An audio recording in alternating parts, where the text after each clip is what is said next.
देखिए देखिए इधर देखिए, नदी में पिछला बार बताए थे कि सिंधु नदी बताए थे और सिंधु नदी तंत्र बताए थे और ब्रह्मपुत्र बताए थे और ब्रह्मपुत्र नदी का तंत्र बताए थे। पहले हम बता रहे हैं आपको, खाली सुनना है, उसके बाद हम बोलेंगे तो आप लोग साथ बोलिएगा। पहला नंबर आप लोग को पता होगा, ठीक है, आप लोग सिर्फ देखिएगा, ठीक है।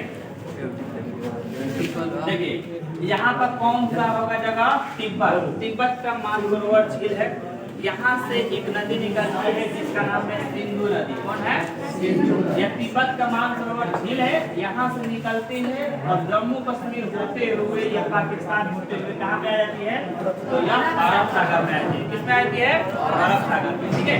अब यहाँ नक्शा में देखिए, यहाँ पर है तिब्बत का मानसरोवर झील और यह नदी सिंधु नदी है और पूरा इधर से आके जम्मू कश्मीर होते हुए पाकिस्तान होते हुए अरब सागर में आकर मिल जाती है। पाकिस्तान में कराची साइड से होते हुए और किसमें मिल जाती है? अरब सागर में मिल जाती है, ठीक है। ये कौन सा नदी है? सिंधु नदी, ठीक है। अब देखिए यहाँ पर मैं बताए थे जम्मू कश्मीर होगा, यहाँ पर जम्मू कश्मीर होगा नहीं, जम्मू कश्मीर। यहाँ पर कौन होगा? हिमाचल प्रदेश, ठीक है। हिमाचल प्रदेश से एक नदी आती है और डायरेक्ट सीधा आती है, इसमें किसमें मिल जाती है? सिंधु में। इसका नाम बताइए तो क्या है? इसका नाम देखिए सिंधु है और इसका नाम है चिनाब। क्या है? चिनाब, ठीक है। क्या है? चिनाब। सिंधु की सबसे बड़ी सहायक नदी कौन है? चिनाब। कौन है? चिनाब। और चिनाब में आप लोगों को दो को नदी मिला देना है, ठीक है। ऊपर से मिला दीजिएगा, जम्मू कश्मीर से आएगी और यहाँ से भारत पाकिस्तान का बॉर्डर बना के आके चिनाब में आकर मिल जाती है, जिसका नाम है झेलम। नक्शा में देखिए, नक्शा में देखिए, ठीक है। यहाँ पे जम्मू कश्मीर से निकलती है और यहाँ पे देखिए पूरा यहाँ पे पूरा स्टेट है ना जम्मू कश्मीर, यहाँ पर इसी भारत और पाकिस्तान का बॉर्डर बनाती है। कौन? झेलम नदी। और आगे किसमें मिल जाती है? चिनाब में, ठीक है। तो चिनाब में एक ऊपर से तो मिला दिए और एक नीचे से हिमाचल प्रदेश से आएगी और आके चिनाब में आकर मिल जाती है। इसका नाम है रावी नदी, ठीक है। अब यह है तिब्बत का मानसरोवर झील है और इस झील से एक और नदी आती है सतलज नदी और इस सतलज नदी आती है और आकर यहाँ पर चिनाब में आकर मिल जाती है। तो यह है चिनाब नदी। चिनाब के सबसे बड़ी सहायक नदी ये दोनों न होकर कौन हो जाती है? क्यों? क्योंकि वो सब मानसरोवर झील से निकलकर आ रही है। इसका नाम क्या है? तो यह चिनाब नदी है। चिनाब के सबसे बड़ी सहायक नदी कौन होगा? सतलज नदी। लेकिन इस सिंधु के सबसे बड़ी सहायक नदी सतलज नहीं होगा, यह होगा चिनाब। चिनाब जो है देखिए, चिनाब इसमें मिल रहा है और बाकी कोई नहीं मिल रहा है, समझ में? लेकिन सिंधु का सबसे बड़ी सहायक नदी होगा चिनाब, जबकि चिनाब का सबसे बड़ी सहायक होगा कौन? सतलज। और इसी हिमाचल प्रदेश से एक और नदी आती है और इसमें सतलज मिल जाती है, जिसका नाम क्या है? ब्यास। तो ये तो मुख्य नदी हो गया। सिंधु नदी कौन होगा? मुख्य नदी। और ये सब सहायक नदी है कि नहीं? सबका पानी किसमें मिल रहा है? सिंधु नदी में मिल रहा है। तो मुख्य नदी सिंधु हो गया, लेकिन ये सब सहायक नदी है। जब मुख्य नदी और सहायक नदी को बोलते हैं तो दोनों को जोड़ देते हैं तो क्या बन जाता है? वो नदी तंत्र बन जाता है। कौन सा नदी तंत्र है? सिंधु नदी तंत्र। सिंधु नदी तंत्र समझा दिए थे। अब देखिए थोड़ा सा ब्रह्मपुत्र, ठीक है, उसके बाद लिखवा लीजिए। इसी तिब्बत के मानसरोवर झील से यहाँ से आती है एक नदी जो तिब्बत में रहता है। ये ब्रह्मपुत्र नदी के बारे में बता रहे हैं, ध्यान से देखिए। यह जब तिब्बत में ही रहता है तो इसे हम सांगपो तथा प्योंगयांग के नाम से हम जानते हैं। सांगपो कहेंगे नहीं तो प्योंगयांग के नाम से जानते हैं। जब यह अरुणाचल प्रदेश में आती है, देखो यह नक्शा में थोड़ा देख लीजिए, यह है तिब्बत का मानसरोवर झील। तो यहाँ पर चाइना वाला सबका नाम रखा है सांगपो या प्योंगयांग। और जब यह आती है अरुणाचल प्रदेश में, क्यों इधर जाती है, इधर क्यों नहीं जाती है, डायरेक्ट इधर क्यों नहीं जाती है? क्योंकि आप लोगों को पता है कि पूरा नेपाल क्या है? पूरा पहाड़ वगैरह है, पूरा हिमालय है। क्या है? पूरा हिमालय है। तो यह नदी उधर से जाती है और जब यह अरुणाचल प्रदेश में प्रवेश करती है तो इसका नाम दिबांग होता है। क्या होता है? इसका नाम यहाँ पे सांगपो होता है या प्योंगयांग बोल सकते हैं और यहाँ पर इसका नाम क्या होता है? दिबांग होता है। क्या होता है? दिबांग। अब जब यह अरुणाचल प्रदेश से आसाम में प्रवेश करती है, जब यह अरुणाचल प्रदेश से आसाम में प्रवेश करती है, सुखिया नामक जगह पर जब आसाम में प्रवेश करती है तो इसका नाम हो जाता है ब्रह्मपुत्र। क्या होता है? ब्रह्मपुत्र। क्या होता है पूरा आसाम में इसे क्या बोला जाता है ब्रह्मपुत्र नदी। सब अभी हम लिखवाएंगे, लिखिएगा नहीं, ठीक है। क्या होता है ब्रह्मपुत्र। तो बताइए इसका नाम क्या होगा ब्रह्मपुत्र।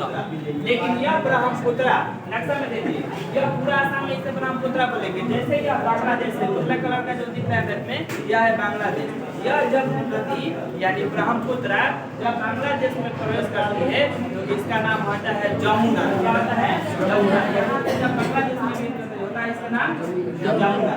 लेकिन इधर से आप लोगों को पता होता है कि आता है कौन नदी, गंगा नदी। और यह गंगा नदी आती है और इधर से आता है कौन ब्रह्मपुत्र। तो ये जब दोनों आपस में मिलती है तो इसका नाम होता है मेघना। इधर से आती है गंगा नदी, आपस में मिलती है ना, यहाँ पर मेघना। क्या होता है मेघना। मेघना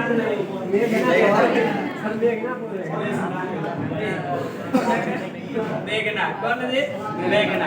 और यह मेघना नदी मिलकर किसमें मिला जाती है बंगाल के। तो ब्रह्मपुत्र नदी को अलग अलग जगह पर अलग अलग नाम से हम जानते हैं, ठीक है। अब देख लेते हैं, ये तो हम सिर्फ और सिर्फ बताए हैं, तो कौन, तो सिर्फ और सिर्फ बताए हम कौन ब्रह्मपुत्र यानी कि मुख्य नदी बताए हैं। इसका हम नदी तंत्र यानी सहायक नदी तो बता दिए, लेकिन अभी इसका सहायक नदी हम नहीं बताए, सिर्फ और सिर्फ मुख्य नदी बताए, बस उसका नाम अलग अलग जगह अलग अलग हो जाता है। अब देख लेते हैं इसका थोड़ा सा सहायक नदी कौन कौन है। तो ऊपर से दो नदी आती है, इधर से आती है, इधर भूटान वगैरह से आती है और आगे इसमें मिल जाती है, जिसका नाम है सुब्रनाश्री। और मानस है, मानस है, और एक आती है सुब्रनाश्री। कौन सा है मानस और सुब्रनाश्री। ये ऊपर से आके मिल जाती है, ये ऊपर से आती है सुब्रनाश्री और मानस। और इस साइड से आती है दो नदी, जिसका नाम है लोहित और एक है दिहान। लोहित और दिहान। आप बोलिए कि दिबांग बोल रहे हैं, नहीं दिहान। कौन है दिहान, एक दिबांग है, इसी का नाम है दिबांग, और इसमें जो मिलती है उसका नाम है दिहान। इधर साइड से दाहिने साइड से कौन मिलती है, अगर यह इधर से आ रही है इस हिसाब से आप देखिएगा तो दाहिना साइड इसका यह होगा, उधर वाला दाहिना साइड, तो नहीं देखिए वो उधर से आ रहा है ना, तो जिधर से आ रहा है उस डायरेक्शन से रीजनिंग आपको करे होंगे। इधर से आ रहा है तो उस डायरेक्शन से हम उसका देखते हैं कि दायां कौन है बायां कौन है।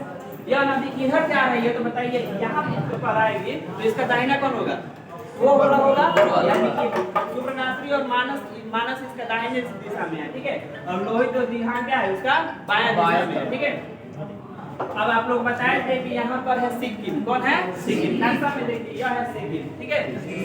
सिक्किम से एक नदी आती है और यह तीस्ता नदी है, और यह दार्जिलिंग यानी कि पश्चिम बंगाल में पहाड़ी से होकर आके में मिल जाती है जमुना नदी। पूरा यहाँ पे सिक्किम से आती है और इसमें मिल जाती है कौन नदी तीस्ता नदी। कौन है तीस्ता, तीस्ता नहीं तीस्ता है, ठीक है। कौन है तीस्ता, ठीक है। अब आगे देखिए, अब यहाँ से एक आती है यहाँ पर नागालैंड से, कौन नागालैंड से, जिसका नाम है नागालैंड से आती है और जिसका नाम है बराक नदी। कौन नदी है बराक नदी। हालांकि यह नदी बराक नदी मणिपुर में बुलाया जाता है। नक्शा में देखिए थोड़ा सा, यह है मणिपुर। कौन है मणिपुर, इसके जस्ट कौन है नागालैंड। यह बराक नदी नागालैंड की पहाड़ी से निकलती है, लेकिन यह मणिपुर में पूरा आती है तो इसका नाम क्या होता है बराक। क्या होता है बराक। और यह पूरा मिल जाती है बांग्लादेश में, ठीक है। कहाँ से आती है नागालैंड वगैरह से आती है, कौन सी नदी बराक नदी। आगे किसे मिल जाती है ज्यादा ही नीचे देखते हैं, इधर से आती है और मेघना में आकर मिल जाती है। कौन नदी बराक नदी, ठीक है। कौन नदी बराक नदी। बराक नदी कैसे देखिए, मेघना हम कब बोलेंगे जब गंगा नदी और ब्रह्मपुत्र नदी मिल गई होती है तब हम उसे बराक नदी। तो यह बराक नदी होती है ना, तो इधर से आती है गंगा नदी, इधर से ब्रह्मपुत्र नदी, जब मिल चुकी हो रही है तब यह आकर मिलती है। मिलने से पहले नहीं मिलती है बराक नदी, मिलने के बाद मिलती है। तो यह हमारा हो गया कौन सा नदी तंत्र ब्रह्मपुत्र नदी तंत्र। अब मेन बच गया है कौन गंगा नदी तंत्र, वो इन दोनों से ज्यादा है गंगा नदी तंत्र, उसमें बहुत सारा सहायक नदी है, ठीक है। पहले इसको हम लिखवा देते हैं, ये तो हम समझा भी दिए थे, इसको लिखवा देते हैं, उसके बाद कल से गंगा नदी चलेगी उसका